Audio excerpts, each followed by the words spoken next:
El peor error que podemos cometer en ventas es que pensamos que recién en el cierre es donde tenemos que cerrar. Da igual si usted trabaja como vendedor o no. No importa si ama vender o lo odia. No hay manera de que usted consiga lo que quiere en la vida si no sabe vender. Este episodio es tanto para quienes ya están trabajando en ventas como para quienes me dicen, no, Simón, yo soy ingeniero. Yo estoy echando códigos todo el día en una pantalla. Yo no tengo que vender. Sí, para esas personas también es el episodio. ¿Sabe por qué? Porque ese código que está echando ese ingeniero, alguien lo tiene que vender para que ese ingeniero pueda cobrar su sueldo. La plata se mueve de manos cuando hay una venta de por medio. Así que para meter más plata en su bolsillo es indispensable que usted sea experto vendiendo su producto, su servicio o vendiéndose usted mismo. Un vendedor no es lo que usted se imagina. Un vendedor es aquella persona que se vuelve experto preguntando y sabe exactamente dónde lanzar una pregunta. Hoy vamos a hablar mucho de ventas, desde los errores más tontos y frecuentes. Tú al ofrecer esto y esto y esto y esto, lo que estás cayendo realmente es en rogar al cliente. Cómprame por favor porque te voy a dar esto, o te voy a dar esto, te voy a dar esto. Y obviamente el cliente va a aprovecharse de ello. Hasta las técnicas psicológicas más sutiles y sofisticadas en el proceso de ventas. Del cierre, cuando presentan objeciones, lo tengo que sacar del cierre, o sea, lo tengo que sacar de los números y llevarlo nuevamente al tema emocional. Es hacerle entender de manera muy fina al prospecto que si no me compra, está perdiendo él. Hoy les traje a Javier Cubas. El tipo es un entrenador de vendedores de talla mundial. Javier no es cualquier vendedor así que se leyó 3 libritos y viene a contarnos lo que leyó. Este tipo empezó desde muy abajo en el mundo de las ventas, sin imaginarse que esa sería su pasión por el resto de su vida. Pero en ese tiempo, créeme que también dentro de mi radar no existía la posibilidad de meterme a ventas y menos que me gustase. Javier es un vendedor inmobiliario y entrenador de vendedores hoy.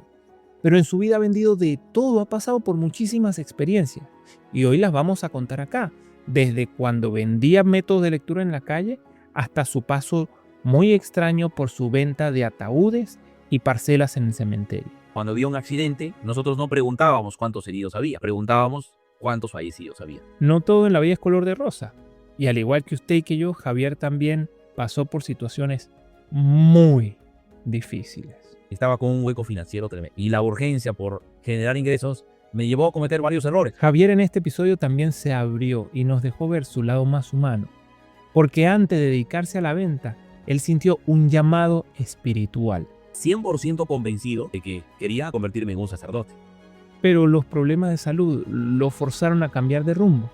Me dio 2.148 episodios de arritmias en solo 24 horas. Y si usted sigue creyendo que no tiene lo necesario para ser un buen vendedor, escuche este episodio.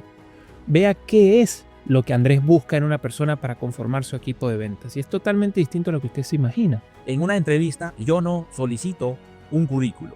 No me importa, la verdad, así directo, no me importa cuántos años de experiencia haya tenido, cuánto éxito haya tenido en el proyecto anterior. Cuando yo quiero contratar, quiero traer a alguien a mi equipo, yo cierro con esto y es poderoso. Este episodio tiene de todo, desde conversaciones sobre los problemas más profundos de la vida hasta las técnicas que usan los mejores negociadores del mundo. Así que prepárese, porque va a ver desde adentro a una de las vidas más interesantes que he conocido. Antes de empezar, les recuerdo, indispensable si usted quiere seguir desarrollando su habilidad negociadora, únase a mi comunidad gratuita de WhatsApp de negociación desde cero. Ahí comparto todo lo que no puedo o no quiero publicar por el podcast. Además que me puede hacer preguntas y también me va a poder contar sus historias de negociación. El link para unirse es lo primero que va a ver en la descripción de este episodio y también aquí le dejo el código QR para que lo pueda escanear con el celular. Y ahora sí, vámonos con Javier Cubas y recuerden que no obtenemos lo que merecemos, sino lo que logramos negociar.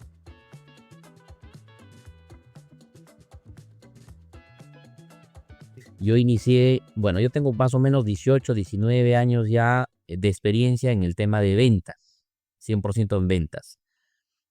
Sin embargo, también de manera paralela he ido formándome profesionalmente, bueno, de contabilidad, luego estudié administración y gestión comercial, también hice un posgrado en gerencia de marketing, pero siempre mi desarrollo ha sido full campo, full ventas, conexión con la gente, descubrir exactamente cuáles son las necesidades e incluso las necesidades ocultas, como yo lo llamo, del cliente para tocar el botón rojo y que ese cliente, incluso por eh, temor, miedos, desconfianza, tiene el dinero pero no compra, es justamente la capacidad de poder encontrar, tocar ese botón rojo para que el cliente pueda sentirse en confianza, aperturarse y decir, Javier, bueno, contigo la verdad quiero hacer el negocio, ¿no? Entonces, eso, o sea, para mí ha sido la experiencia, ¿no? Trabajar con tantas personas, contactarme con tantas personas de manera diaria, te vuelves como medio psicólogo, de poder conocer incluso a través de una mirada, de un gesto, si la persona te está mintiendo, se está diciendo la verdad, si es una objeción verdadera, si es una objeción disfrazada. Entonces, en el tiempo eso te permite, pues, tener las herramientas perfectas para que el cliente tome una decisión, porque ese es el objetivo de un vendedor, cerrar, ¿no? Cerrar, que concretar el negocio, concretar la venta, ¿no? Y obviamente de manera paralela he venido desarrollando negocios también, o sea, yo también soy empresario. Por ejemplo, actualmente tengo un laboratorio de productos dermatológicos, todo lo que es referente para el tema de la piel, con Ajá. fórmulas magistrales y productos terminados, pero eso básicamente se encarga mi esposa, que lo desarrollamos a través de visitadores médicos. A la par, obviamente yo me he metido al mundo inmobiliario ahora, pero actualmente ya no solamente estoy encargado del área de ventas, sino ya tengo mi propio desarrollo inmobiliario, que justamente lo voy a lanzar Dios mediante, más o menos por ahí a fines de junio.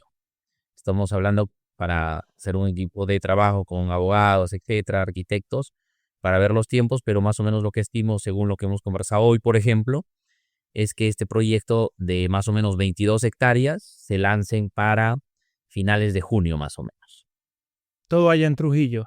Todo en Trujillo por ahora. Bueno, yo soy de Cajamarca, yo viví muchos años en Cajamarca, de ahí me trasladé a vivir a la capital de Perú, que es Lima. Mm, En ese tiempo, bueno, empecé a estudiar. Yo estudié también inicialmente para sacerdote. Yo iba a ser curita. ok. Estuve 5 años en el seminario. Incluso estudié en la universidad, estudié filosofía.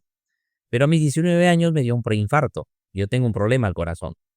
Sí, Wow. me dio un preinfarto y pues eso hizo que realmente cambiara el rumbo rotundamente de mi vida, porque yo realmente quería sí o sí convertirme en un sacerdote. Y mi relación con Dios, con mi fe, con mis creencias, se sigue manteniendo y no solamente manteniendo, sino siento que se ha avivado muchísimo más en el tiempo, ¿no? Ahora ya Ok. tengo una familia, tengo 2 hijos y uno en camino, tres para ser exactos ya.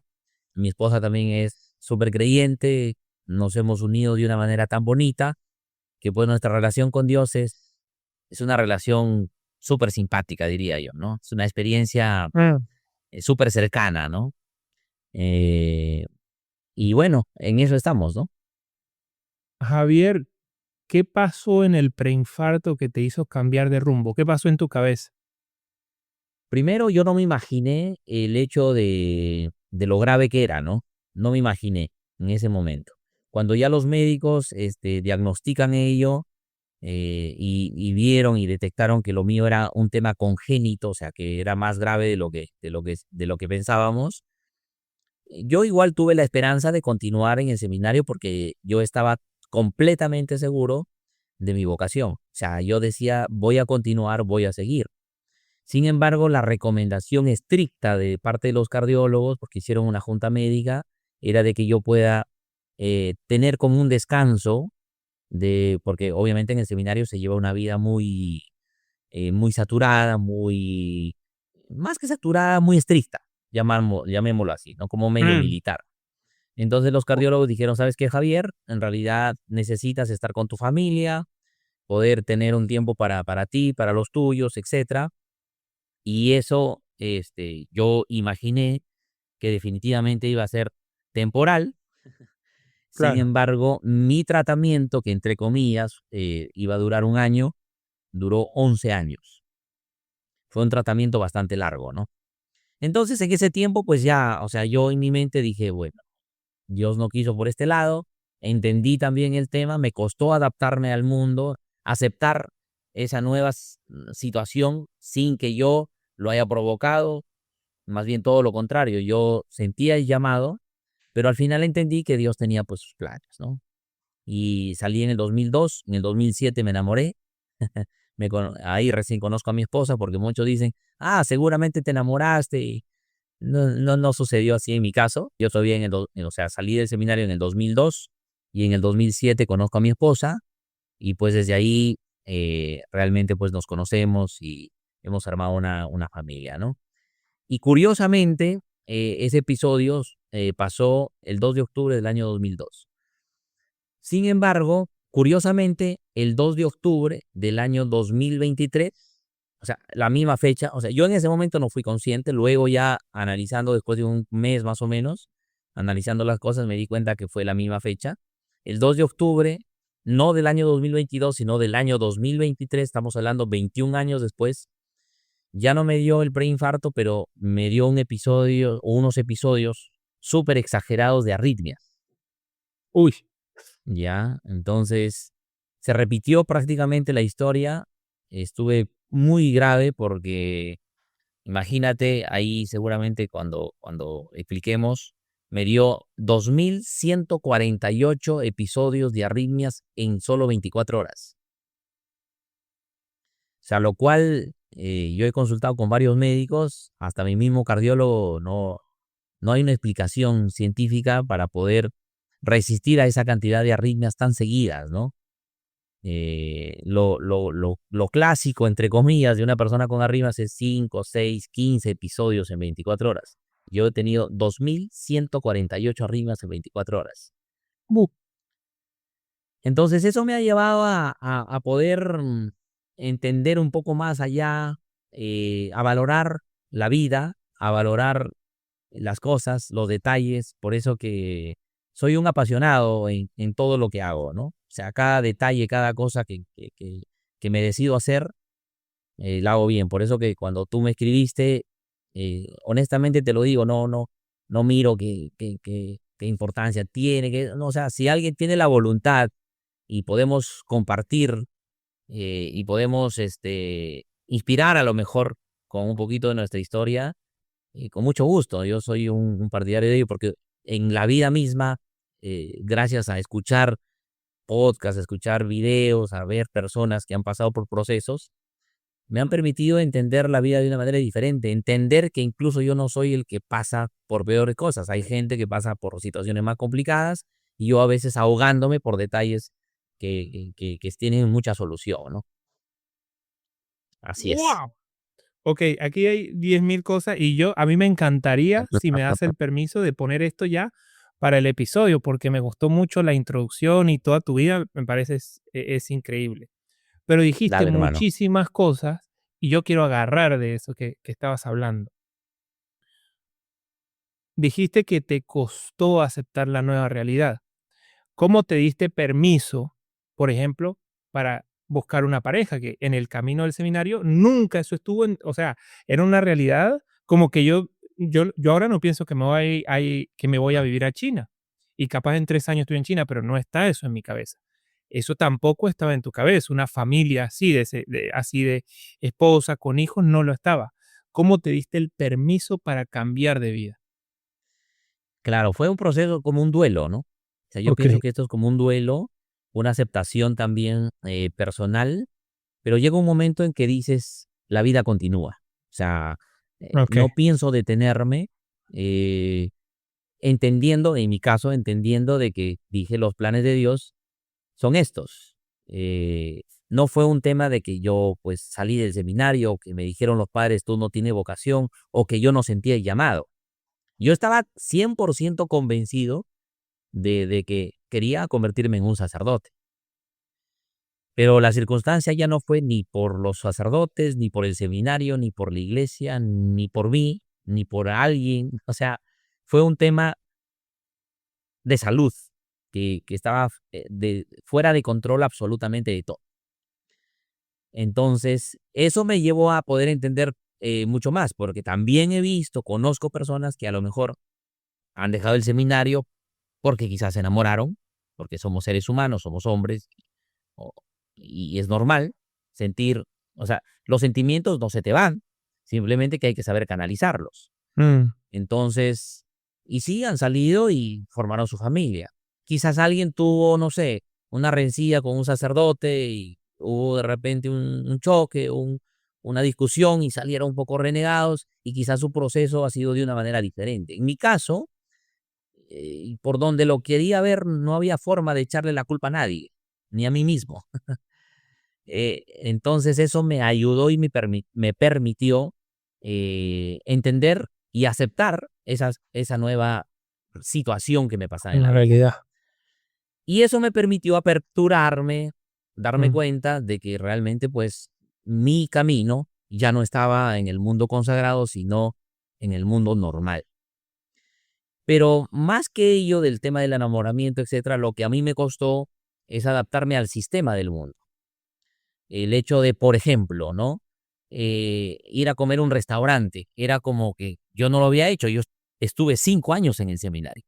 Entonces, comer en un restaurante, porque en el seminario era todo ahí en la casa, etcétera, y salir a un restaurante y que no, alguien te atiende, y era como que ese tema cultural, ¿no? Ese tema de costumbres. O el hecho de salir a la calle y tomar un micro y subir ahí al bus donde todo el mundo está aglomerado. Entonces era como que adaptarse a esa situación. O la necesidad económica de tener que salir y buscar un trabajo. O tener ya nuevamente que decidir qué carrera estudiar. ¿Por qué? Porque la vida empezaba en ese momento ya con un grado de responsabilidad, tenía 19 años. Entonces, ¿qué estudiar? Ese tipo de decisiones no fueron sencillas. Yo pienso que sería mucho más fácil para alguien que realmente está haciendo su camino, entre comillas, de manera normal y natural, se podría decir, y pues ya llegó el momento de estudiar, por ejemplo. Pero en mi caso fue un corte y sácate, vaya al mundo y tome a partir de ahora otras decisiones. Eso fue un Mm. poquito el tema, ¿no? Y al inicio te cuento, Simón, que en realidad, por ejemplo, cuando yo iba a misa, siempre había esa pregunta, ¿no? Era decir, ¿y si yo hubiese continuado, estaría en ese lugar celebrando misa? O sea, y eso me perduró mucho tiempo, hasta quizás años, hasta años, diría yo, ¿no? Hasta que ya lo he ido superando y ahora, es más, asisto a la iglesia, aquí a la parroquia cerca de mi casa, y pues soy muy amigo de los padres y ya no hay esa sensación de decir, hoy, ¿qué hubiese sido? Sí, por ahí alguna preguntilla a veces digo con mis hijos, ¿no? Hijos, Ujú. yo a lo mejor hubiese sido cura, ¿no? Pero no más. Eso quizás Ok. sería el tema para explicarte cómo fue el tema de adaptarme al mundo, ¿no? Javier, y sabes que yo entré a la venta por como a trompicones, a la fuerza. Yo no, yo no lo estaba esperando. Yo soy diseñador, me tocó emigrar como gran cantidad de la población venezolana. Llego a Argentina, entonces pasa que cuando llegas a un país nuevo, el título que tienes, los contactos que tienes, bueno, todo eso se perdió. Y por suerte, en todos los países que yo he visto hay muchas oportunidades para trabajar como vendedor. Y Ajá. yo no sabía, odiaba la venta, yo la odiaba, me daba vergüenza estar ofreciendo, poner la cara, era lo peor, pero era el trabajo que había. Y dije, acá Ujú. me meto y aprendí a vender a la fuerza, horrible. La experiencia de entrar a la venta sin querer vender no me gustó. ¿Cómo entraste tú a la venta? Te cuento que hay una estadística y yo lo hice a varios grupos de ventas, y el 85%, hasta casi un poco más, quizás, pero más o menos lo claro de la estadística es que es el 85% de las fuerzas de ventas o de las personas que están en ventas nunca buscaron ser vendedores. Wow. Imagínate, es un 85%, es increíble. Y he podido corroborar con expertos que han hecho este tipo de análisis y se confirma. Los expertos dicen que entre un 85 y un 90% de personas nunca dijo: "Oh, voy a ser un vendedor". Es más, tú preguntas en el colegio a los chicos que están terminando en la media o la secundaria, como lo llamamos acá, chicos, ¿qué piensan ser ya ahora que van a salir del colegio? Nadie te dice, voy a ser vendedor. Claro. Entonces, yo creo que las ventas se presentan en base a una necesidad. No encuentras empleo de repente de la carrera o como tú me comentas que tuviste que emigrar para acá, para allá y como que, bueno, pues no hay otra opción, no me queda otra, porque si no hago esto, no vivo. Eh, lo mismo me pasó a mí. Yo empecé a buscar trabajo, estaba en esa adaptación, hablo del 2005 más o menos, 5 o 6, cuando ya habían pasado 4 años prácticamente de lo que yo había salido del seminario y terminé contabilidad y pues fue un tema ahí, técnico de contabilidad, estudié la primera carrera y no me encontraba yo en una oficina llenando libros contables. Créeme que dije yo en ese momento, Dios mío, ¿qué? Me equivoqué de carrera porque no soy yo de estar detrás de un escritorio, yo soy más de cancha. Pero en ese tiempo, créeme que también dentro de mi radar no existía la posibilidad de meterme a ventas y menos que me gustase. O sea, no existía. O sea, me identifico muchísimo contigo, ¿no? Fue como que, oye, no había otra opción. Me fui a una entrevista que incluso me acuerdo perfectamente que en su aviso no fueron tan claros, pero como que me llamó la atención y fui a la entrevista y yo les pregunté, ¿y esto es para ventas? Bueno, sí y no, me dijeron. Ujú. Entonces, eso fue un gancho para mí. Dije, bueno, se parece a ventas, pero no es ventas. Ya lo entenderé de qué se trata, pero me gusta. Así empecé. Y empecé a vender un intangible. Fue un curso de lectura, recuerdo perfectamente en Lima, ¿no? Imagínate, o sea, un intangible, ir a la gente y decirle, ¿te gustaría conocer una herramienta que te permita leer un libro de 200 páginas en 20 minutos y que lo puedas entender y mejorar tu comprensión? Sí, claro. Y ahí empezaba, ¿no? Entonces, pero es la práctica. Y como era un tema que nos enseñaban y nos capacitaban también, porque para mí fue mi universidad de ventas esa empresa, por lo cual estoy muy agradecido, ahí fue cuando entendí cuál era el proceso de ventas que incluso te cuento, hasta el día de hoy lo sigo utilizando. O sea, me ha servido, wow, estuve 5 años ahí en esa empresa. Fue un tema que no lo busqué, que no dije, oye, quiero hacer esto. No, fue un tema que realmente la vida me presentó pues así, como que ya, hágale. Y cuando empezaste a vender, ¿te sentiste bien, cómodo con la venta? ¿Cómo era la venta? ¿Tenías que agarrar a un cliente frío o ya venían los clientes a ti? ¿Cómo era eso? Sentirme bien, no, porque era conseguir clientes fríos. Era 100% conseguir nosotros los leads, los contactos, los prospectos en la calle. En Wow. ese tiempo no había redes sociales, hablo 2007, no había redes sociales. Entonces, el tema era mucho más difícil.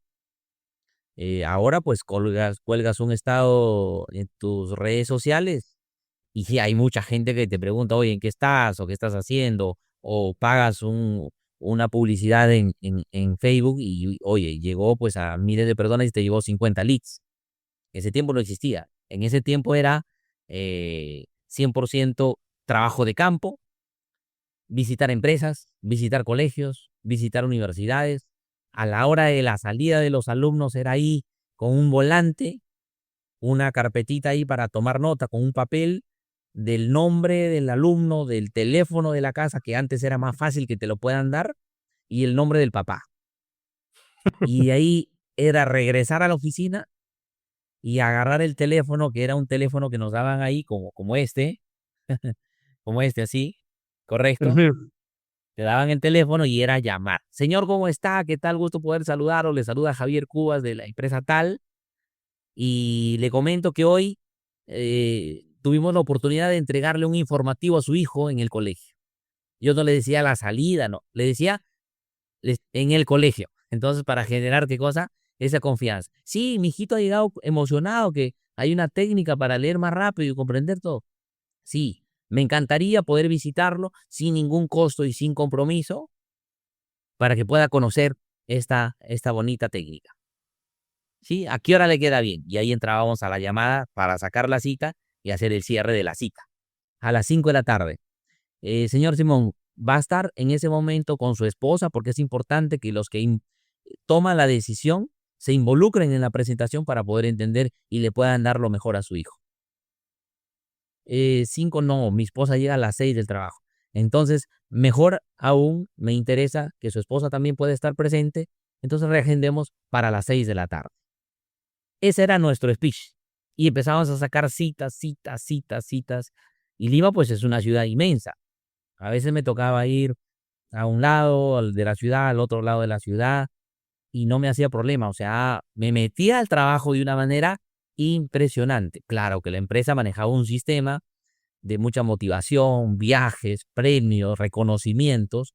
Entonces me involucré fuertísimo en el proyecto, ¿no? Me dices que ahí aprendiste el sistema de ventas con el que todavía trabajas. ¿Y qué Sí, otras cosas? A eso ya vamos a entrar, pero me gustaría saber qué otras cosas aprendiste por errores, por golpes. Como dices, la calle, ¿qué te enseñó la experiencia en esos primeros 5 años de venta que todavía te acuerdas y dices, mira, este error lo cometí y no lo cometo más nunca? sí, varios errores en realidad, varios errores porque las ventas yo lo tomo como una profesión. Una profesión es decir que pasas por etapas. Así como alguien quiere estudiar medicina, el primer ciclo, segundo ciclo de la universidad, no te dan un bisturí para ir y operar a pecho abierto, ¿verdad?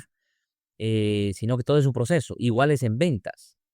Yo creo que yo le llamo la ley promedio. Significa de que, por ejemplo, si yo tengo 10 citas, cuando recién estoy iniciando en el mundo de ventas, quizás con suerte se cierra una venta. Entonces, no solamente es un error que te lleva a no tener el resultado, sino son muchas cosas en el camino. Por ejemplo, Okey. no utilizar un lenguaje inductivo, no conocer tu producto, no tener la secuencia de la presentación. Y uno de los problemas más grandes, estimado Simón, que yo siento que hace de que una persona no tenga el resultado es Ujú, la capacidad de saber escuchar. Para mí el ingrediente más importante de una venta no es hablar. El ingrediente más importante de una venta es escuchar. Es más, yo diría que el 80% de la conversación que debes tener en una venta, el 80% la debe hacer el cliente y el 20% uno. Y ahí viene la gran pregunta que mucha gente me dice, Javier, ¿y cómo hago para que ujú, el cliente hable tanto si yo soy el que presento el proyecto? Entonces, ya en el tiempo, si no hacemos ello, no recibo información del cliente. ¿Y qué es lo que tenemos que hacer? Es aprender, o sea, un vendedor es aquella persona que se vuelve experto preguntando. Es aquella persona que dice y sabe exactamente dónde lanzar una pregunta. Entonces, yo siempre en mis presentaciones de ventas, la mayoría de la conversación es preguntas. Desde el momento del saludo, ¿cómo está, señor? ¿Qué tal? ¿De dónde nos visita? ¿Qué es lo que le llamó la atención visitar nuestro proyecto? O sea, y el cliente empieza a decir, el prospecto te empieza a decir, por esto, por esto, por esto. Por ejemplo, ahora que estoy en el mundo inmobiliario, a una pregunta súper poderosa y le digo al prospecto, señor Simón, ¿usted ya ha tenido alguna oportunidad de comprar o adquirir una propiedad o es la primera vez? Y la respuesta siempre del cliente es sí o no. No hay otra. Y si me dice que sí, yo le pregunto, y cuénteme, mm, señor Simón, ¿cuál ha sido su experiencia? O sea, si te das cuenta, Simón, lo que yo hago es pregunta, pregunta, pregunta. ¿Para qué? Para que el prospecto suelte información, porque ahí, por ejemplo, yo ya me doy cuenta si es una venta, simplemente con esa pregunta. ¿Por qué? Porque si yo le pregunto al cliente, ¿usted ya ha tenido alguna experiencia? Y me dice, no, vamos a imaginar. Y yo le pregunto, y cuénteme, ¿por qué razón no se dio la oportunidad de comprar esa propiedad? O las propiedades que de repente se le han presentado en la vida, ¿verdad? Sí, ujú. ¿sabes qué, Javier? Yo la verdad antes no he decidido comprar porque no tenía el dinero. Entonces, de manera lógica y de manera intrínseca, ¿qué me está respondiendo el prospecto? Que ahora sí tiene dinero, ¿cierto? Entonces, el saber escuchar me permite diagnosticar, tener un diagnóstico exacto con quién estoy hablando, gracias a las preguntas. Y yo hice 3 preguntas, me demoré de repente 1 minuto, pero el cliente terminó hablando 10 minutos. Estoy cumpliendo ese porcentaje que te digo, 80-20. Eso lo he aprendido en el tiempo y esos quizás fueron los peores errores que cometí, yendo a la pregunta que tú me hacías al inicio, que yo cometí al inicio de mi proceso de profesión de ventas. Que yo llegaba al cliente, no preguntaba, a la justa saludaba y lo que hacía era: mi nombre es tal, mi empresa es esto, características y tal, y me centraba 100% en las características. Pero el cliente, la verdad, no le interesa tanto las características. Al cliente lo que le importa es qué beneficios, qué solución le trae lo que realmente yo le estoy llevando. Y para saber qué solución necesita el cliente, lo que tengo que hacer es escuchar. Yo no, lo que yo siempre decía: ay Dios mío, cómo al inicio, cuántas ventas me he perdido simplemente por no saber escuchar. Ese es el peor error que he podido cometer en mi proceso de ventas. Y después de que pasaste los 5 años vendiendo ese método de lectura, ¿cuál fue tu siguiente trabajo? El emprendimiento. Yo recuerdo con un amigo, dijimos: oye, yo ya no quiero hacer esto ya. Yo ya no quiero quedarme ahí porque siempre he querido evolucionar. No quiero quedarme como vendedor y era el mismo ciclo, ¿no? Era el mismo ciclo, era el mismo ciclo. Entonces dije: se gana billete, pero ya no es el billete. Quiero ver otras cosas. Pusimos un negocio de ropa con un amigo. Estuvimos casi un año. Es más, llevábamos ropa de Perú a Brasil. Estuvimos viajando un montón de veces a Brasil, pero no nos fue bien.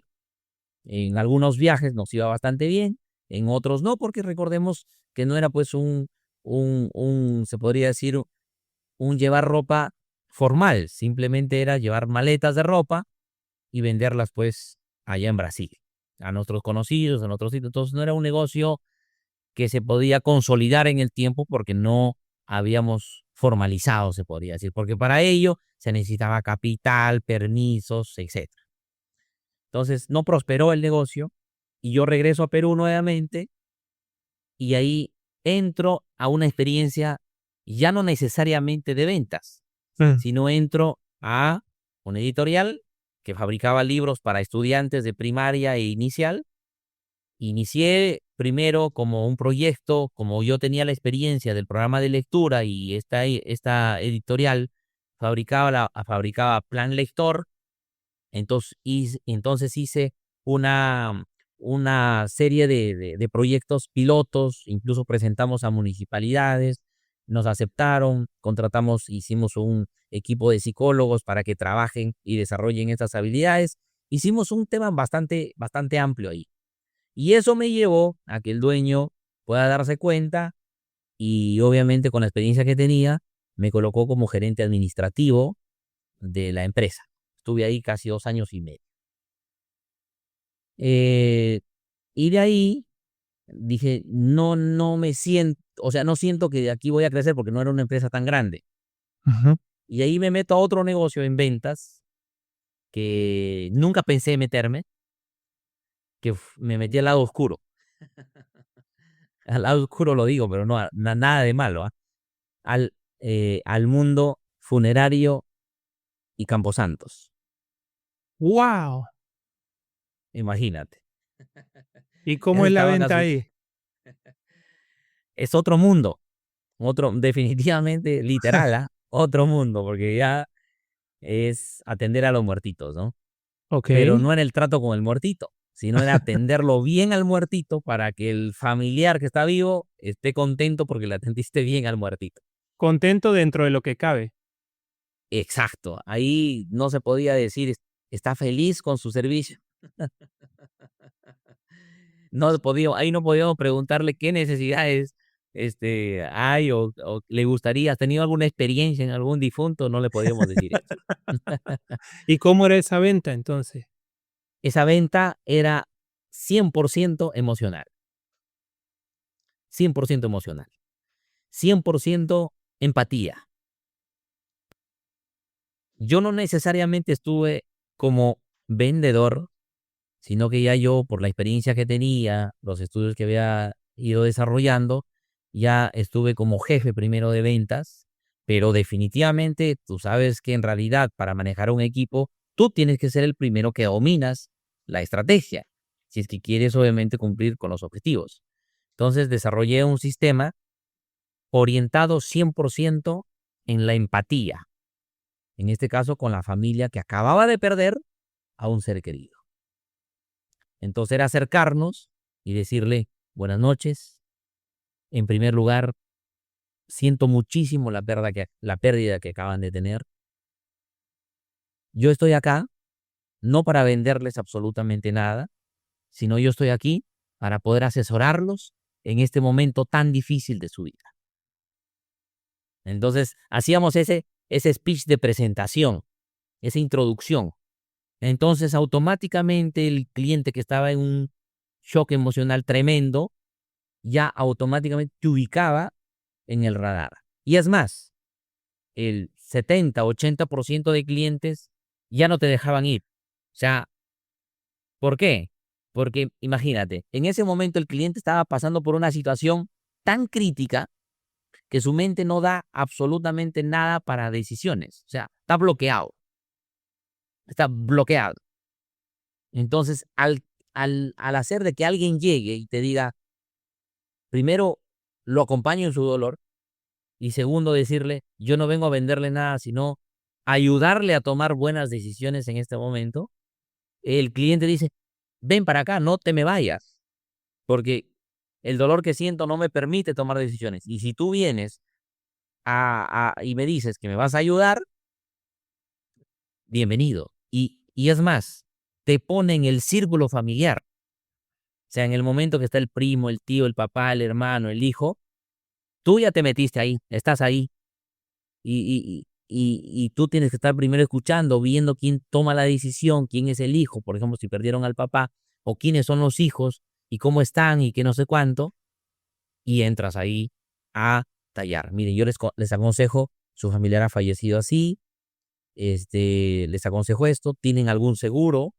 Las preguntas claves, ¿tienen algún seguro? Si no, les sugiero que hagamos esto, preguntarles si en algún momento han comprado en vida algún espacio, para yo saber exactamente por dónde oriento mi asesoramiento, para que también en este caso el, el cliente o el familiar pueda definitivamente tomar una decisión correcta, ¿no? Entonces ya no era el tema emocional feliz de lo que hacíamos antes. ¿Te gustaría leer un libro de 200? Ya no, ahora me ponía triste al lado del familiar para que él sienta que yo también estoy triste. Es la empatía, ¿no? La empatía. Y eso hizo que aquí, y justamente yo empecé trabajando en Lima, me trasladaron a Trujillo, estuve a cargo de toda la empresa de Trujillo y Chiclayo, y pues las ventas empezaron a revolucionar, ¿no? Justamente por trabajar muchísimo en el tema de habilidades blandas, de conexión con la gente. Entonces, toda esa combinación de experiencia ha permitido que ahora ya tenga incluso un sistema de ventas afinado a Mm, cualquier realidad, ok. ¿no? Entonces, la venta para mí es conexión. Es más, me o- atrevería a decir, Simón, que la venta no es técnica, mm, es conexión. Es más, yo le trabajo más en mi fuerza de ventas, más trabajo habilidades blandas, empatía. Y yo les digo a mis vendedores, la sonrisa es la puerta más grande que te puede llevar al éxito, incluso que la técnica. La técnica yo toco, sí, sí, obviamente es importante entrenarnos en la técnica, pero con técnica no vas a ser exitoso. El éxito en ventas te va a llevar donde tú realmente tienes esa vocación de servicio, esa verdadera y genuina intención de ayudar al otro. Eso es. Javier, tengo dos preguntas y te las voy a hacer las dos para que no se me olviden. La primera es, tú en ese momento ya estabas contratando vendedores. Hiciste un sistema basado en la empatía. Entonces, cuando ibas a contratar a alguien, ¿qué era lo que mirabas en esa persona para decir, este me sirve o este no me sirve? Esa es la primera. Y la segunda, ¿cómo era el servicio que dabas? O sea, ¿estaba la persona llorando en el hospital y tú te acercabas? ¿O ellos llamaban? ¿O era en la funeraria? ¿O era en el cementerio? ¿En dónde estaban físicamente? ¿Y cómo era el proceso? ¿Qué vendían? ¿Cuál era el paquete que vendían? Esas son las dos Buena. preguntas. Respondiendo a la primera pregunta, ¿qué veía o qué veo? Porque hasta el día de hoy sigo armando equipos. Lo primero que yo veo no es la experiencia. Es más, en una entrevista, hoy por hoy, yo no solicito un currículo. Lo único que yo solicito es una hoja de vida. Es decir, que me traiga sus datos personales, nombre, dirección, teléfono, etcétera, para saber también con quién estoy tratando. Pero no me importa, la verdad, así directo, no me importa cuántos años de experiencia haya tenido, cuánto éxito haya tenido en el proyecto anterior, o en esto, en lo otro, en lo otro. Yo miro a la persona con una cierta cantidad de preguntas y yo cierro siempre mi entrevista de ventas. Cuando yo quiero contratar, quiero traer a alguien a mi equipo, yo cierro con esto y es poderoso. Yo le hago esta pregunta: Simón, ¿me puedes comentar tus 3 mejores cualidades? Entonces la persona empieza a mirar al techo y que no sé cuánto y te lo da a los 3. Y hago la siguiente pregunta: Simón, ¿me puedes comentar cuáles son tus 3 más grandes defectos? Créeme que hay un altísimo porcentaje de personas que no se atreven o quizás nunca revisaron su interior para saber reconocer cuáles son sus mayores defectos. Entonces, cuando alguien no sabe responderme, lo dejo en stand-by para un seguimiento. Pero cuando alguien viene y me dice y reconoce, ¿sabes qué? Javier, me dice, Javier, estamos en confianza en esta pequeña entrevista. La verdad, yo soy muy tardón. Listo. Javier, honestamente, yo soy una persona olvidadiza. Me olvido. Me dan una tarea y la verdad, o procrastino. Ujú, listo, bacán. Javier, a mí me cuesta hacer llamadas en ventas. Me das el cliente y en el cierre yo soy lo máximo. En la presentación, lo mejor. Pero hacer llamadas es un insulto para mí. Pero, mi hermano, mañana te necesito en oficina para la inducción. Porque muchos dicen ya, y es más, algunos me dicen, Javier, uy, Dios mío, con esto ya creo que te desanimaste de contratarme o de ser parte de tu equipo. No, le digo, bienvenido. ¿Qué?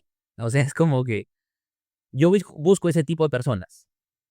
Y lo otro es que tengan verdaderos compromisos con ellos mismos. Por eso que yo siempre le hago la pregunta dentro de mi entrevista al prospecto, o en este caso al postulante.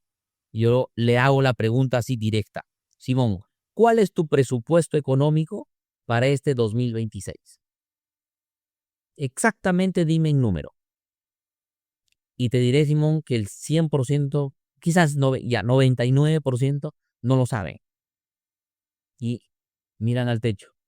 Lo pensó y te da un número por así. Entonces, cuando alguien viene y me dice, mi presupuesto es $100,000 este año, pase lo que pase, bienvenido, hermano. Felicitaciones, eres uno de los cracks. Vente para acá, necesito capacitarte. Entonces, son esos detalles que yo miro, ¿no? El ser buena persona, el reconocer y el tener, obviamente, un plan de vida.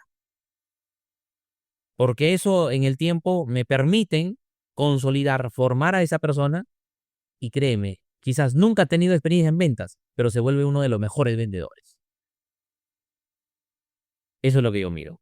Y lo segundo que me decías con respecto a qué servicios nosotros vendíamos y cómo hacíamos para generar contactos, en realidad yo hacía convenios con los vigilantes de los hospitales, porque ellos son los que tienen la información.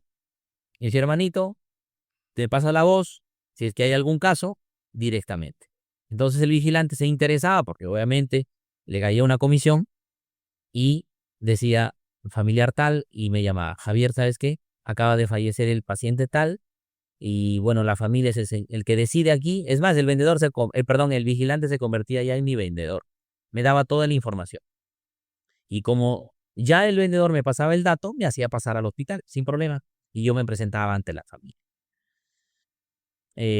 Otra cosa, siempre hacíamos, no convenios en realidad, pero sí hacíamos amistades, igual que con los vigilantes hacíamos amistades, porque es mucho relaciones públicas en el tema de ventas, ¿no? Hacíamos amistades con la policía, con los bomberos, porque ellos siempre atendían a qué? A los accidentes, por ejemplo. Es un poco difícil, ¿no? Cuando había un accidente, nosotros no preguntábamos cuántos heridos había, preguntábamos cuántos fallecidos había. Bravo, ¿verdad? Duro. Durísimo. Pero era nuestro negocio, era lo que teníamos que hacer, porque un herido lo tenían que llevar a la clínica, no era negocio para mí. Entonces, nos llamaban igual, nos decían, ¿sabes qué? Aquí hay tal, y obviamente no éramos los únicos en el mercado. Era el que llegaba primero y el que más empatizaba. Entonces ahí, como te decía al inicio, nosotros preguntábamos al cliente en este caso si es que ya tuvo alguna compra en vida, correcto. Entonces dice, sí, mira, yo ya tengo un nicho, o ya tengo esto, o muchas veces coincidía de que en mi misma empresa ya tenía comprado de repente el nicho, entonces le faltaba el servicio funerario. Y el otro tema era a través de los seguros. Era interesante porque a través del seguro nosotros podíamos mejorarle el servicio, ¿no? Un mejor ataúd, eh, más arreglos florales, de repente le cubría el velatorio, cargadores, la mejor carroza de repente de la empresa. Entonces, cosas así. Eso le permitía incluso también, ¿sabes qué? Para comprar de repente no un nicho, sino una tumba en tierra, un mejor servicio. Eso era lo que nosotros vendíamos. Ok. Era bien el servicio funerario, bien el nicho o la tumba, o los dos, o ambos. El vendedor es la cara de la empresa frente al cliente y la cara del cliente frente a la empresa. Yo quiero hablar del otro lado del vendedor, donde está la empresa, la fábrica, toda esa gente que presiona al vendedor, porque a veces el vendedor está con un cliente, tiene muy buena relación y el cliente dice, mira, pero hazme un descuento porque no llego a eso. Entonces el vendedor accede a un descuento porque lo ve razonable, lo ve accesible y después va y cuenta en la empresa, en la fábrica que hizo el descuento y todo el mundo, uy, pero ¿cómo hiciste esto? Te volviste loco, nos comprometiste y lo presiona. Entonces se va llenando de estrés, pero después la empresa también se equivoca, hace mal el pedido, se retrasa y el cliente se molesta también con el vendedor. ¿Cómo es esa dinámica? ¿Cómo puede llevar el vendedor con armonía esa dinámica donde tiene que estar dando explicaciones por los dos lados? Perfecto. Muy buena pregunta, porque quizás en el tiempo de experiencia que yo tengo, he visto de todo, ¿no? He visto que la empresa se compromete 100%, o más bien dicho, valoran 100% al vendedor, pero también he visto grupos de ventas que no son valorados en absoluto. Y el destino de esa empresa es no crecer o simplemente fracasar. Para mí el área importantísima dentro de la empresa es el área de ventas. Por eso que para mí no existe ningún tipo de, de excepción de que un vendedor se convierta en un profesional. Un profesional en la parte técnica, en el lenguaje, en la comunicación, en el caerle bien al cliente, en las habilidades blandas, como te comentaba, pero también experto en el producto. Características, si el cliente necesita detalles del producto para no equivocarse, porque si el vendedor no tiene los conocimientos, puede ofrecer algo que no corresponde, o decir algo, o ofrecer algo que no está dentro de las características, porque si tú le dijiste eso al cliente y el cliente te compra por ello y tu producto cuando te entregan no lo tiene, terrible. Entonces, para mí es clave de que mi vendedor esté 100% capacitado. Todos los días debería tener entrenamientos. Y siempre en mi posición, yo he estado como que en el punto medio, de cara a los vendedores, pero también a la vez de cara a la empresa. Ujú. Siempre producción, administración, hace su trabajo, pero a veces no entiende el tema, por ejemplo, lo que tú decías, de que tuvo que hacer una negociación, si no, no se cerraba la venta. Entonces, yo ahí hago un trabajo cruzado, hago un trabajo con administración, con la empresa, con producción, porque solicito, yo no soy administrativo, soy, por ejemplo, gerente de ventas, vamos a imaginar, no estoy dentro de la parte administrativa, pero de vez en cuando solicito a la gerencia general entrenar, capacitar, acompañar, guiar a los equipos de administración y producción para que puedan entender cuál es la chamba o cuál es el trabajo de la fuerza de ventas. Entonces, ya hay una empatía también, hay una comprensión. Hoy, bueno, diste este descuento, bueno, tienes razón, la has luchado la venta, ya se entendió. Eh, y la parte de producción tiene que entender de que como el vendedor es el que da la cara ante el cliente, lo que va a entregar tiene que ser tal cual y mejor todavía de lo que el vendedor está ofreciendo. Entonces hay un compromiso bilateral, empresa, producción, administración, vendedor, porque al final el objetivo de todos es atender bien al cliente. Entonces, y también al vendedor yo le doy herramientas. O sea, yo saco un análisis dentro de mi producción, por ejemplo, de empresa, y sé que si llego a tal punto, no pierdo, pero gané un cliente, ¿verdad? Entonces tomo decisiones de autorizar de repente algún descuento, ¿correcto? De autorizar un descuento. No llevo al punto cero de rentabilidad de la empresa, me acerco quizás al punto cero de rentabilidad y poquísima rentabilidad, pero gané un cliente, porque ese cliente me va a traer a 5 y en esos 5 recupero mi rentabilidad. Entonces, por eso que yo a mi vendedor le doy herramientas. Es más, para que no exista ese tema de que ya di descuento y me vengan que di descuento, yo amarro esa, esa rentabilidad de manera indirecta al bono o al premio que le pueda dar a mi vendedor. Y cosa que el vendedor, en base al premio, al reconocimiento económico que yo le dé, él no va a preferir dar un descuento. Cuida mi empresa, cuida el cliente, pero si tiene que sacrificar un tema económico, se castiga la empresa y se castiga el vendedor. Javier, ¿vale la pena tener todos los clientes o hay clientes que es mejor rechazar? También es una muy buena pregunta.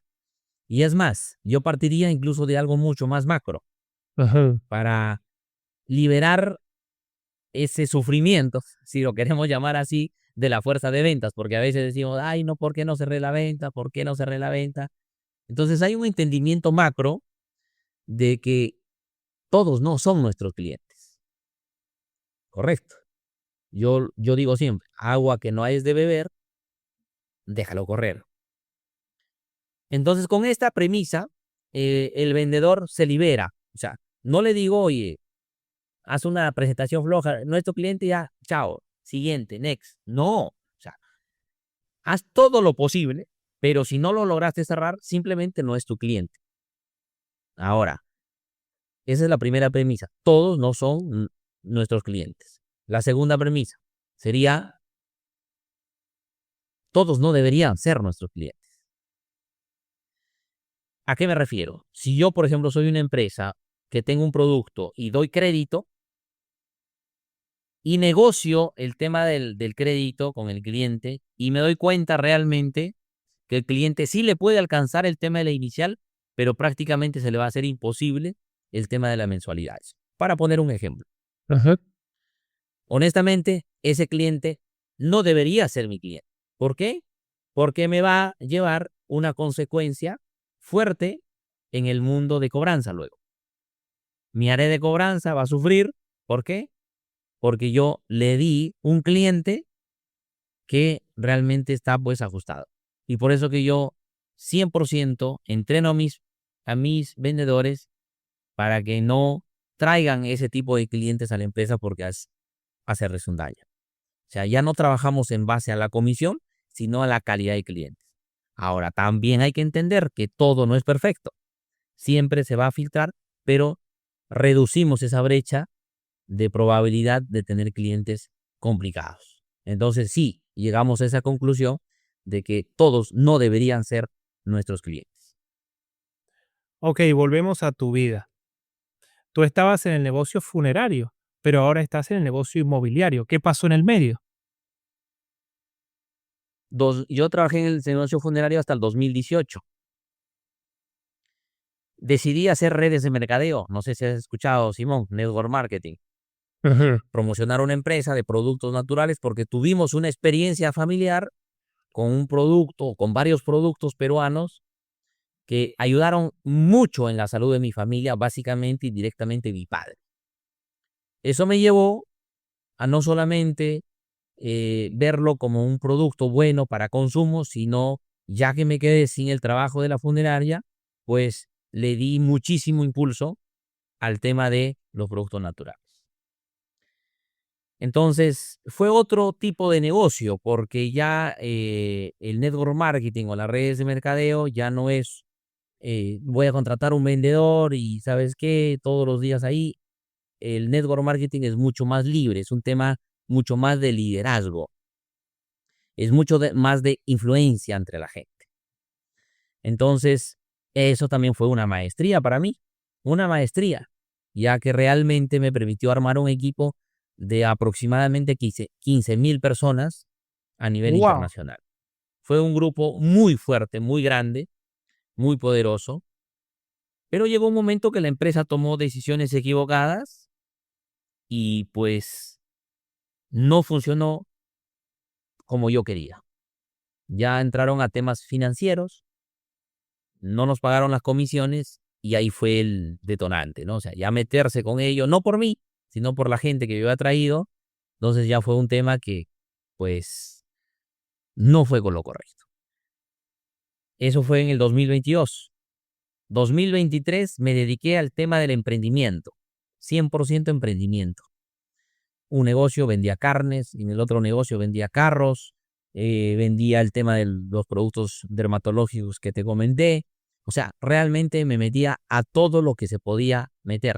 ¿Por qué? Porque estaba con un hueco financiero tremendo en ese momento.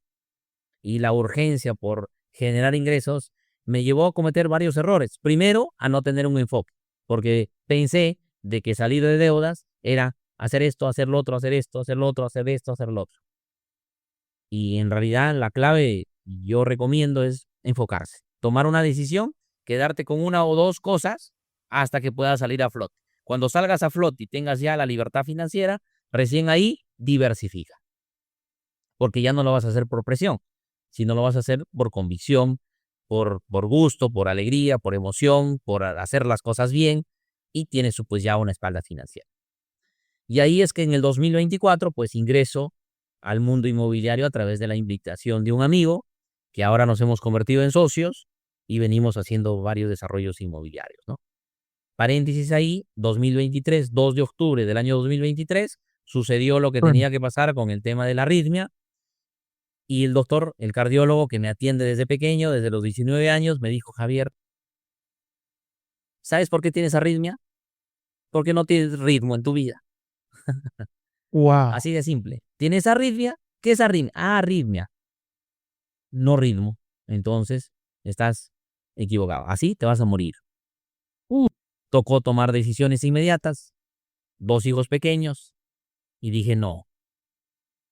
Y eso me permitió tener mayor claridad para tomar una decisión y enfocarme en este que sentido 100% en el tema inmobiliario. Entonces entraste ya directamente al inmobiliario. Yo veo por las redes sociales que los que nos están escuchando y pueden ir a ver las redes sociales, el TikTok de Javier Cubas, es increíble, véanlo, se van a volver adictos como me pasó a mí. Yo veo que vendes mucho terrenos, o sea, habla mucho de terrenos y yo también tengo un alumno que es corredor inmobiliario y también terrenos, terrenos, terrenos. Entonces, a mí me surge la duda de, o sea, ¿está el negocio en los terrenos? Porque yo veo que venden más terrenos que la misma propiedad, que la misma casa hecha. ¿Por qué? Ujú. Muy buena pregunta también. Por dos razones importantes, hay más razones, pero yo te podría resumir en dos razones importantes. Primero, porque el hecho de vender un terreno no te demanda a ti como desarrollador mucha inversión. O sea, si bien es cierto, tienes el terreno, haces la habilitación urbana, haces obras, si bien es cierto, pero no necesariamente tienes que entregar pues una casa, ¿correcto? O un edificio, construcción, departamentos. Número uno. Y segundo, es que el mercado es mucho más grande o sea, el nicho de mercado es súper amplio para quienes compran terrenos, por dos Ah, razones. Uno es porque la gente entendió que en un terreno va a tener mayor plusvalía, mayor valorización en el tiempo, incluso sin hacer nada en el terreno. Por el entorno que va avanzando, su terreno se empieza a valorizar a pesar de simplemente haber invertido en la compra del terreno. Y segundo, de que un terreno es mucho más accesible en costos versus un departamento. Entonces mucha gente ya tiene su casa, ya tiene su departamento, y ¿qué hace para invertir? Oye, en vez de invertir en un negocio que voy a estar pendiente ahí, en vez de invertir en esto, en vez de invertir en el otro, en vez de invertir en hacer esto, ¿sabes qué hago? Invierto en un terreno que está dentro de un proyecto y pues tengo la plena seguridad de que ese terreno es completamente seguro. Entonces, por eso que se habla tanto de terrenos y agregando todo eso, aquí en el Perú todavía hay terrenos, porque si ya no habría terrenos, lo que se vendería, pues como lo que está pasando, por ejemplo, de repente, no sé, en Japón, no hay terrenos, sí o sí necesitas qué cosa, construcción. yo vi uno de tus TikToks que decías que la venta es energía y solamente hay un 20% de técnica. 80% de energía, 20% de técnica. ¿Qué es la energía? La energía para mí, primero, es estar lleno de alegría interna, Ok. de esa certeza de que lo que estás haciendo está perfecto y que lo que vas a hacer al momento de presentarte ante un prospecto es simplemente ayudarlo. Porque si tú automáticamente vas a presentarte ante un prospecto y tu única preocupación es la comisión, tu energía se diluye. Esa Uh, conexión con el cliente desaparece. Entonces, la energía es tener la plena convicción de lo que vas a hacer y lo que vas a hacer realmente es ayudar. Y es llenarte de ese positivismo no vacío, no vacío, sino de ese positivismo real de que yo, por ejemplo, cuando voy y hablo con un prospecto que va a comprar un terreno, yo digo, wow, ¿sabes que esta familia va a cambiar su historia a partir de hoy? Porque yo voy a ganar la comisión una vez, se acabó. Pero el cliente, el prospecto, el propietario, va a comprar su propiedad y año a año va a seguir viendo el crecimiento de su economía. ¿Por qué razón te comento ello? Porque yo tuve la experiencia que me pasó. En el 2010 compré un terrenito, 2014 me permitió ese terrenito comprar una casa y ahora esa casa me ha permitido ser un desarrollador. Entonces, por eso es que a mí me emociona cuando yo voy a transmitir y voy a llevar la información de mi proyecto, porque sé que va a cambiar rotundamente la ok. historia económica de esa familia. Y eso me llena a mí de emoción, no fofa, como te decía, no vana, no superficial, sino real en mí. Y si lo complemento con el hecho de que realmente voy a ayudar con ese propósito de ayudar realmente, créeme que la energía es inevitable en tu cuerpo. Tú tienes, ya me has dicho que de las cosas más importantes del vendedor es la empatía y es la energía. Y también veo un concepto que vienes hablando de que la humanización de Ujú. las ventas. ¿Qué es la humanización de las ventas? La humanización es preocuparte por el ser humano que tienes enfrente. Ok. O sea, una preocupación genuina. Por ejemplo, Simón, Vamos a imaginar, quedamos contigo a las 7 de la noche, reunirnos en mi oficina para poder presentarte el proyecto. Y no viniste, no me contestas el teléfono. ¿Qué es lo normal de un vendedor? Escribirle y decirle, mira, quedamos a las 7 de la noche, mira, ya malograste mi agenda y que no sé cuánto y Claro. nada. Ahí no estás humanizando. ¿Qué es lo que yo sugiero, aconsejo y hago y practico? Es escribir un mensaje y decirle, Simón, habíamos quedado a las 7 de la noche, sin embargo ya son 7:30 y no tengo respuesta de tu parte. Sinceramente espero que todo esté en orden, que todo esté bien. En cuanto puedas, házmelo saber porque estoy profundamente preocupado por ti. Ajá. Eso es humanizar la venta. Es decir, que la persona sienta que realmente tú no le quieres vender en realidad, sino estás preocupado por la persona. A eso llamo yo humanizar la venta. Te cuento que del 100% de personas que reciben ese mensaje, al menos de 5 minutos me está respondiendo. Y no solamente me responde estoy bien, sino Javier, mil disculpas, tuve este inconveniente, no he podido contestarte porque estaba haciendo eso y por favor te pido que el día de mañana a la misma hora me puedas agendar. O sea, Ah, gracias a esa humanizar la venta, el cliente, ni siquiera yo lo tuve que reprogramar, el cliente mismo se cerró para el siguiente día. Y oh y casualidad, cuando viene al siguiente día, ya el cliente en su mente siente que está en falta conmigo. Y eso hace que él se aperture más. Y para mí es una venta casi segura. No digo que 100%, pero hay una altísima probabilidad de que ese cliente ya realmente venga simplemente a decir, Javier, quiero comprar. hay mucho de regulación emocional ahí también, porque yo te digo que yo vendía alfombras y más que nada por Instagram en ese momento, era 2019. Pero me pasaba que mucha gente, yo sentía que me querían sacar ventaja. Eran clientes, pero yo decía, bueno, yo no tenía el concepto de humanización, pero yo sí decía, voy a dar lo mejor de mí. Pero como que daba tanto lo mejor de mí que se me malacostumbraban. Como no sé si hacía muchas concesiones, si me regalaba de entrada, pero los empoderaba de una manera que si después yo no les daba todo lo que ellos estaban pidiendo, me castigaban durísimo. Entonces, hasta dónde, ¿no? Hasta dónde uno puede entregar por humanización, pero evitando que le saquen a uno quizá un provecho que uno no quiere que le saquen. Buenazo. Te cuento que yo también tengo ahí una premisa importante, un pensamiento, una filosofía, y digo siempre que un rogador no es un buen cerrador. En Uf, ventas hay una línea muy delgadita entre humanizar y en ofrecer, porque tú al ofrecer esto y esto y esto y esto, lo que estás cayendo realmente es en rogar al cliente. no es Cómprame por favor porque te humanización. voy a dar esto, te voy a dar esto, te voy a dar esto, te voy a dar esto. Y obviamente el cliente va a aprovecharse de ello.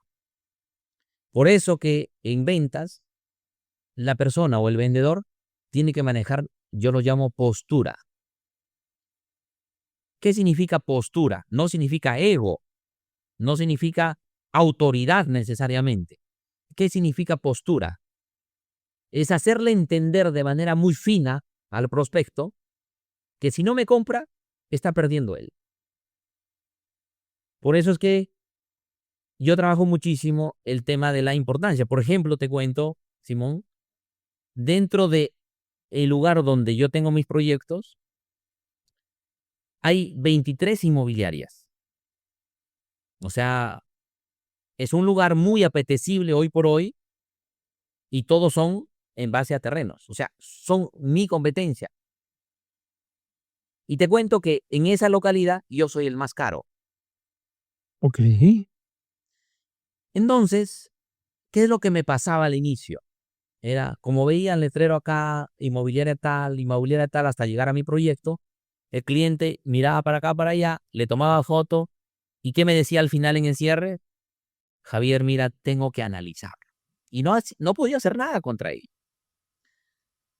¿Qué es la postura? Yo al entrar este lugar, yo le digo al cliente, le comento, mi estimado Simón, de que aquí en este lugar hay 23 inmobiliarias. De frente, o sea, y le comento, amigo Simón, de que yo soy el proyecto más costoso. Y ahí yo le hago la pregunta, porque recuerda que yo soy de las personas que aprendí a hacer 100% preguntas.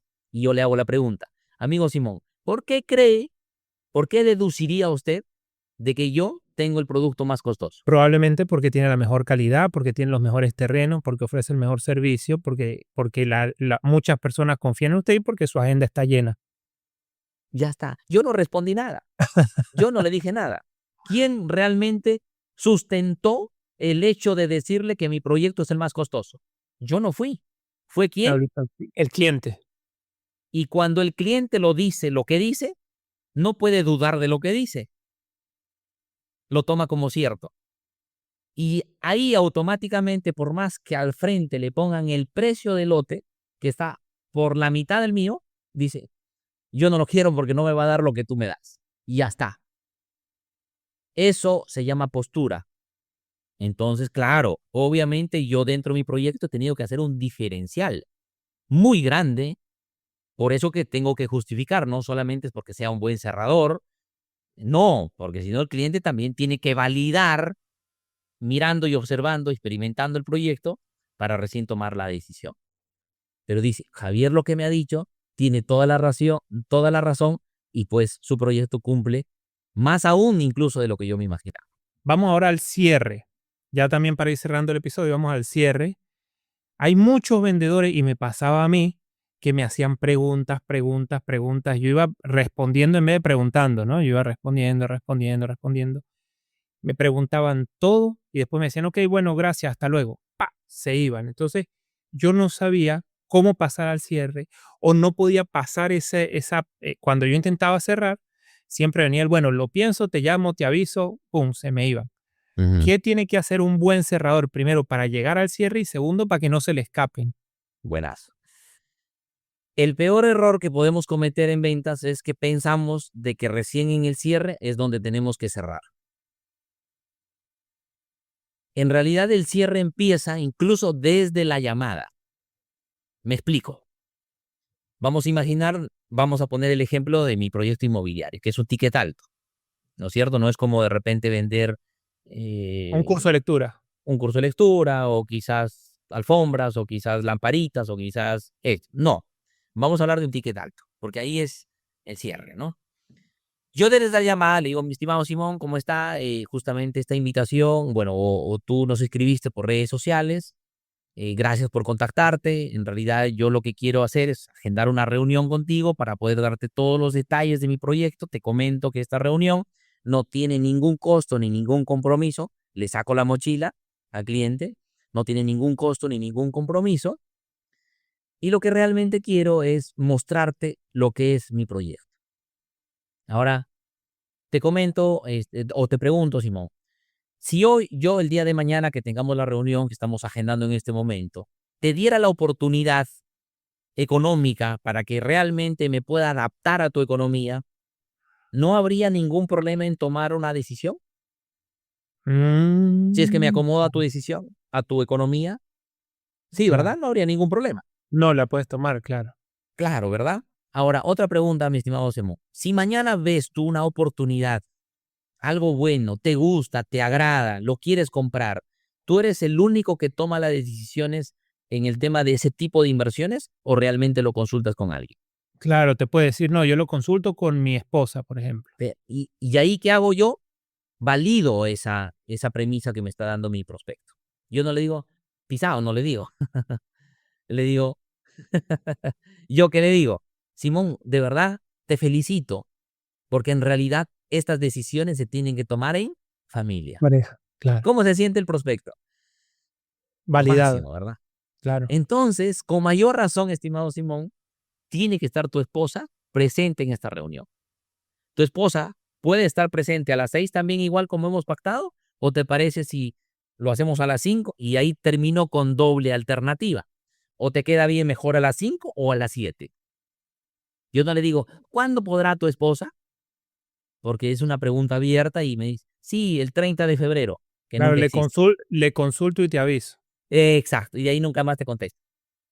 Entonces yo le digo, ¿en qué horario tu esposa estaría disponible contigo? Te vuelvo a repetir, Simón, no es necesariamente para que ustedes tengan que tomar ya una decisión ni para que compren. Es para que reciban una información juntos como familia. Y si tienen a bien, yo les voy a dar todas las facilidades económicas. Y estoy seguro que realmente vas a poder hacerlo. Entonces, yo desde la llamada, ¿qué estoy haciendo? Estoy buscando quién toma la decisión. Estoy preguntándole que si me acomoda su economía, no habría ningún problema en tomarlo. Y si me da la cita, ya por defecto, ¿qué cosa es? Que está interesado. Para mí esos tres requisitos son importantes. Si tiene economía, si tiene decisión autónoma o con quien lo consulte, tiene que estar involucrado y el interés. Cuando Claro. me responde o me cumple esos tres requisitos, yo digo, habemos venta. Desde ya, o sea, yo no voy a pensar o pretender de que recién en el cierre voy a cerrar, a pesar de que ese paso se llama cierre. El cierre para mí es simplemente dar precio. No es más que otra cosa. Y claro, en el cierre aparecen pequeñas objeciones, pero yo del cierre, cuando presentan objeciones, lo tengo que sacar del cierre, o sea, lo tengo que sacar de los números y llevarlo nuevamente al tema emocional.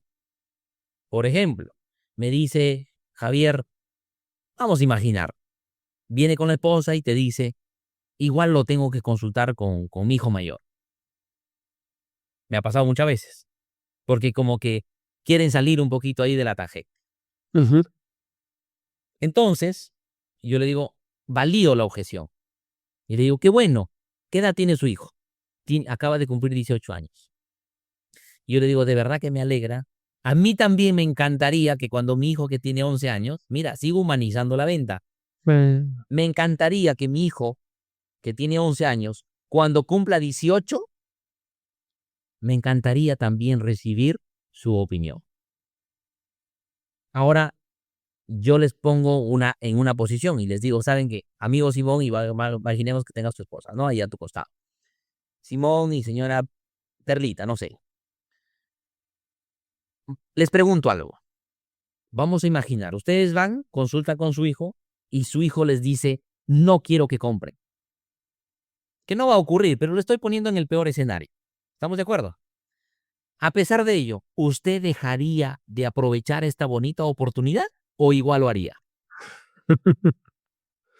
ok. La respuesta es, Javier, igual lo haría. Entonces, amigo Simón, ¿no le parece que sería más inteligente, más sabio hacer la compra en este momento e ir y darle la buena noticia a su hijo? Sí, Javier tiene razón. Perfecto. ¿Cómo va a ser la inicial? ¿Con transferencia, con tarjeta o con cheque? Y Lo el que saqué. pide más tiempo, ¿cómo se trata con el que pide más tiempo que te dice, no, bueno, lo voy a pensar y no te dice que lo va a consultar con nadie Ujú. ni nada, sino te dice, mira, lo pienso y te aviso? Mira, Simón, me parece genial que sea de las personas que realmente se toman los tiempos necesarios para tomar buenas decisiones. Y seguramente me pides un tiempo porque has visto una buena oportunidad. ¿Es correcto? Ok, sí. ¿Qué es lo que más te ha gustado realmente de mi proyecto que te permita pensar que te tomes un tiempo para pensar? Porque si no, tú me dirías, Javier, no me interesa y se acabó, ¿verdad? ¿Qué es lo que más te ha llamado la atención de mi proyecto? Claro, entonces te pueden decir, por ejemplo, la ubicación. Ubicación. Y yo le doy pie a que me conteste 5, 8 veces. Lo saqué Ujú. del tema de números y lo llevé nuevamente al tema emocional. Ok, Ahora, te pregunto, amigo Simón, ¿qué realmente es lo que tendrías que pensar? Y me quedo callado. Recuerda que la habilidad de un buen vendedor, ¿qué cosa es? Hacer la la escucha, pregunta y escuchar. escuchar. Y que no, mira, que voy a revisar mi presupuesto y que no sé cuándo, Yo le digo ahí, estimado Simón, sinceramente, tanto tú y yo sabemos cuánto ganamos, sabemos cuánto gastamos y sabemos cuánto nos queda, ¿verdad? De eso que te queda, de eso que te queda, porque lo sabemos realmente, de eso que te queda, ¿realmente te es factible para pagar las cotas o te es dificultoso el tema de la inicial o las cotas? O sea, ya lo llevo a un tema de que va a pensarlo a que me diga cuál es la dificultad, la inicial o las mensualidades, con lo que tienes. Y ahí sale automáticamente la verdadera objeción, que no era pensarlo, porque a veces yo me concentro, ay, me dijo que lo tiene que pensar, ya, pues piénselo. No, recuerda que mi tarea como agente de ventas es qué cosa, ayudar a que mi prospecto pueda tomar excelentes decisiones de inversión. Entonces yo lo ayudo. Y ahí sale el tema, Javier, lo que pasa que sabes que la inicial se me dificulta. Entonces yo voy y le digo, mira cómo manejo el cierre. Entonces, estimado Simón, o sea, con respecto a las mensualidades no habría ningún problema, ¿verdad? No, Javier. O sea, el tema es la inicial. Vamos a imaginar, la inicial lo tengo en $20,000, pero yo tengo un margen de negociación. Entonces, ¿yo qué le digo? Entonces, y ahí hago el cierre condicional. Si yo te tulo, si yo te tulo, si yo te ayudo, ¿tú lo aprovecharías en este momento? Sí, Javier. Pa' acá. Entonces, vamos a ver el tema de la inicial. Me dices que 20,000 sería casi imposible. Quizás haciendo un esfuerzo sí lo podrías hacer, ¿verdad? Pero sería una dificultad. O sea, malograríamos tu presupuesto. Bacán. Y la idea, y recalco, ¿no? Y la idea, Simón, no es traerte un problema, sino que tú te sientas holgado y te sientas tranquilo. Claro que hay que hacer un esfuerzo. Sin embargo, no es traerte un problema. Simón, te pregunto, sinceramente, así como hemos ido toda la conversación que hemos tenido durante el día, en el tema de la inicial, ¿te quedaría bien 17 o 15? Para que estés tranquilo. Claro, si te dice 15, Exacto. cerró. Todas las personas te van a contestar el número menor. Todas las personas te van a contestar el número menor. Por eso que yo le doy dos alternativas, para que no me diga, a ver, porque yo le digo, ¿cuánto sería realmente la inicial que manejas? $5,000. Fuiste pues porque $5,000 no es la inicial. Pero sí Claro. dentro de tu negociación está que la inicial puede llegar a 15. Y ya está. Entonces, yo ya le dije que si yo te ayudo, ¿tú lo aprovecharías? Perfecto. Entonces, con 15 estarías tranquilo, ¿verdad? Sí, Javier. Bienvenido. Y le doy la bienvenida. Y ya está. Y eso se conecta con lo que hablaste al principio de las preguntas inductivas. Es un ecosistema. La venta es desde que empiezas, tiene relación hasta el momento que terminas. Ahora ya para cerrar el episodio y para dejarte libre, porque te tengo 1 hora 22 minutos, estamos acá. Ya te dejo libre. Pero quiero saber si le tuvieras que dar un consejo a un vendedor. Este episodio o este podcast lo escuchan muchos vendedores, también muchos compradores, pero la gran mayoría son vendedores.